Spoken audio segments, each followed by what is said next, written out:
¿Qué tienen en común Nelson Mandela, Amelia Earhart y Malala? Probablemente puedan pensar en muchas similitudes. Fueron valientes, visionarios, transformaron el curso de la historia. Pero hoy quiero decirles que hay una cosa que fue la semilla para todo lo demás por lo cual los conocemos hoy. Fueron rebeldes. Cada uno de ellos tenía un propósito tan grande, tan superior a ellos mismos, a su comodidad, a su salud y hasta su vida, que se convirtieron en rebeldes con causa que transformaron el mundo una acción a la vez. Nelson Mandela se rebeló en contra de un gobierno corrupto y desigual. Amelia Earhart tenía el sueño de ser aviadora y se rebeló en medio de una sociedad machista contra todo y contra todos los que quisieron oponerse. Malala se rebeló en contra de un régimen que le impedía estudiar y ser libre.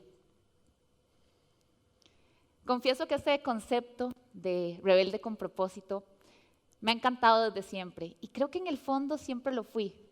Como cuando estaba en la escuela y mis compañeras querían hacer ballet y yo solo quería ser karateca. Pero este concepto de rebelde con causa no se limita a unos pocos personajes históricos. No está reservado para líderes mundiales o mártires. Hay muchas personas que han decidido transformar el mundo con su rebeldía, impactarlo y transformar desde su ecosistema más cercano hasta sus trabajos, sus países, sus comunidades. Recuerdo que cuando estaba en el colegio tenía un compañero que se llamaba Pablo Fatjó.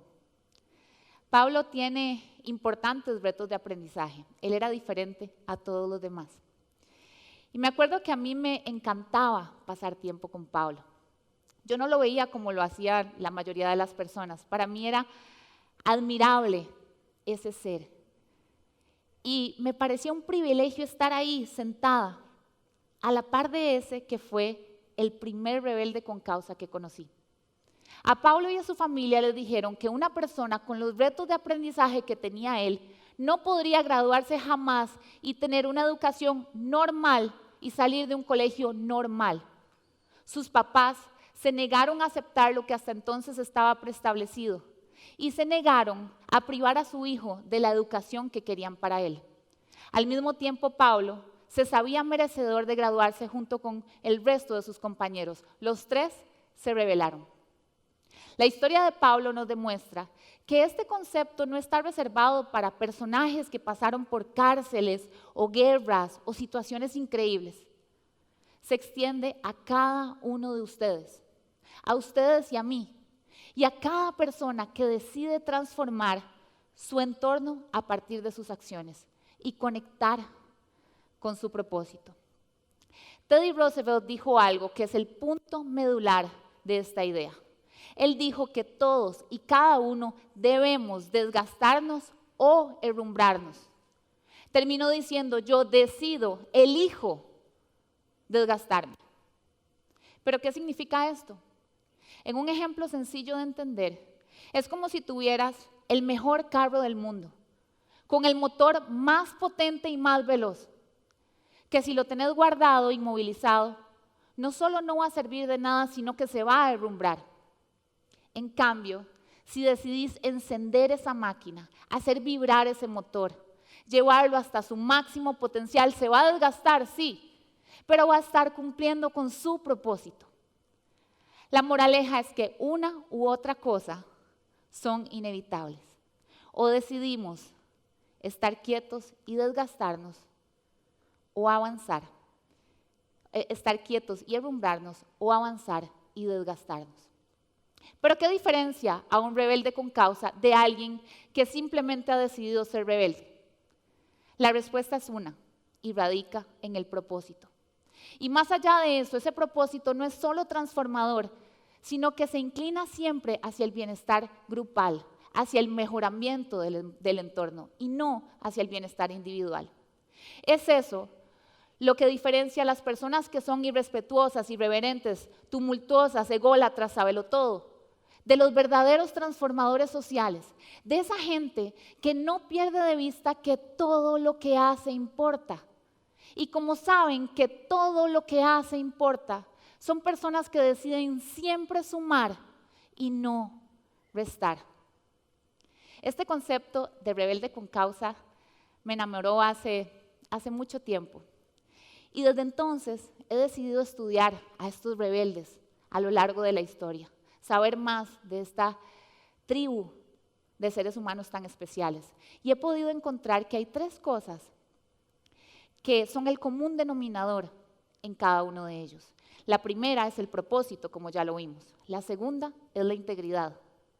Y la tercera es la acción.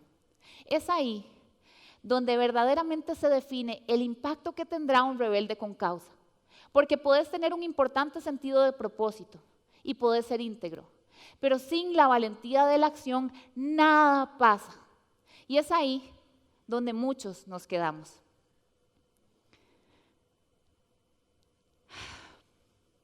Pero cuando un rebelde logra pasar lo que se denomina como la barrera del terror y que se encuentra entre esa zona de confort y de comodidad que tanto nos encanta y la acción, cosas maravillosas pasan. Empezando porque se reta el status quo. ¿Pero qué es el status quo? Se define como el conjunto de condiciones que prevalecen en cierto momento de la historia. Pero se han puesto a pensar qué tanto ese conjunto de condiciones que prevalecen determinan hoy nuestra normalidad. Y más allá, se han puesto a pensar si esa normalidad es habilitadora o no, conecta con nuestros valores o no, está ahí para el beneficio del entorno o no. Mi amigo Pablo y su familia decidieron ir en contra del status quo. Para ellos, ese conjunto de condiciones que prevalecían y que básicamente significaban que Pablo no podía graduarse, esa no era una normalidad en la cual ellos querían vivir. Esos 3 rebeldes cambiaron muchas normas del sistema educativo hoy. Seamos sinceros, hay muchos status quo que merecen ser repensados, transformados, quebrados. Existen status quo internos que nos hacen sentir que somos débiles, que somos perdedores, que somos unos fracasados, que no tenemos las condiciones adecuadas y que no podemos soñar. Yo los invito a rebelarse en contra de cada uno de esos pensamientos sistematizados. Existen status quo en familias que no creen en que la movilidad social exista, que no creen en darle a sus individuos la posibilidad de soñar. Se necesita no uno, sino muchos rebeldes con causa en los senos familiares que transformen ese cuerpo social desde esa, que es su unidad más pequeña, desde ese átomo que es la familia. ¿Se imaginan lo que pasaría en el mundo? Existen status quo en comunidades, en países, y la suma de cada rebelde con causa inevitablemente generará sociedades más empáticas, con mayores oportunidades, con más igualdad y más hermosas.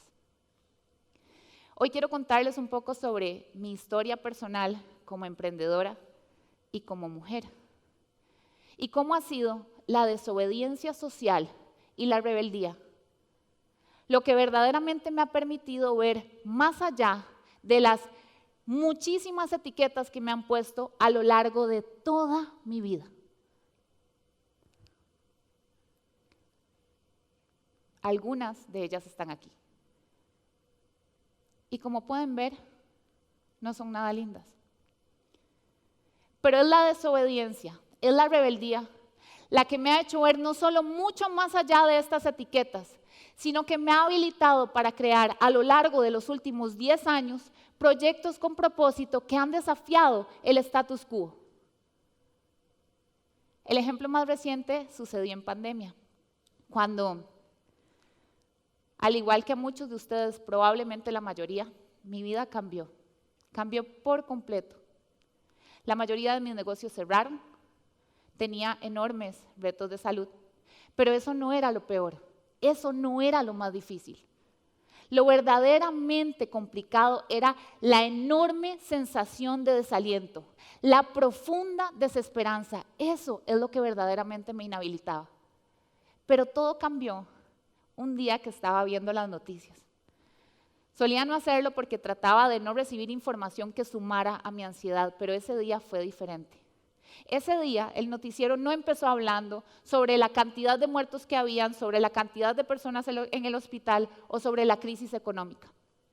Ese día empezaron hablando sobre el camino a las Olimpiadas y específicamente sobre las hazañas de Brisa Genesi. Para mí fue como cuando te estás muriendo del calor y de repente recibís un poco de aire fresco. Hacía tanto tiempo que yo no sentía ningún tipo de expectativa o emoción por el futuro. Y hacía mucho tiempo que no podía ver más allá de mis circunstancias cercanas que eran terribles. Y me emocioné tanto. Y fue en ese momento que dije, qué lindo crear un proyecto que genere a escala país este tipo de emociones. Qué lindo crear un proyecto que genere esta expectativa por el futuro, esta esperanza, que genere oportunidades, ilusión, fe. Y fue ahí cuando nació el Gran Fondo André Amador. Pero como el propósito era impactar a Costa Rica desde su capital, San José, hasta la costa, decidimos asesorarnos sobre cuál era la ruta idónea, cuál podía cumplir con ese propósito de impacto. Me asesoré con un amigo muy querido y él me dijo, bueno, la respuesta es fácil, pero también es imposible. Recuerdo que le pregunté, ¿cuál es? ¿Cuál es la respuesta? La ruta 27 me dijo, pero es imposible, está prohibido, nunca se ha hecho. Ni siquiera por Obama se cerró la ruta 27, mucho menos por unos ciclistas. Recuerdo que en ese momento pensé, en primer lugar, que Obama no es más importante que ningún costarricense. Y en segundo lugar, que este proyecto era tan relevante, tenía tanto impacto, tenía tanto valor y tanto propósito que merecía que esa prohibición fuera al menos repensada. Y fue ahí cuando yo, junto con el resto del equipo del Gran Fondo André Amador, que somos todos unos rebeldes con causa, conectamos con un propósito tan grande que fue superior a todos los argumentos del no y del status quo. Fue esa rebeldía, de la mano con el propósito, lo que hizo que en su primera edición el Gran Fondo André Amador pusiera a Costa Rica en el mapa mundial, teniendo uno de los eventos más masivos de toda Latinoamérica, el de mayor participación femenina, con la participación de 162 adultos mayores y 10 paratletas, generando oxígeno económico desde la capital hasta las zonas costeras. Y todo esto sucedió porque un grupo de rebeldes con causa decidió preguntar ¿por qué no? Hoy quiero decirles que sin duda alguna la vida es mucho más emocionante para aquellos que deciden ser rebeldes con causa. Y quiero invitarlos a que elijan desgastarse y no herrumbrarse. Y que salgan esta noche de este precioso Auditorio Nacional, después de una tarde llena de inspiración, eligiendo un status quo al cual ver de frente y decirle, yo no creo que tengas que ser así. Y creo que mi acción puede transformarte. Muchas gracias.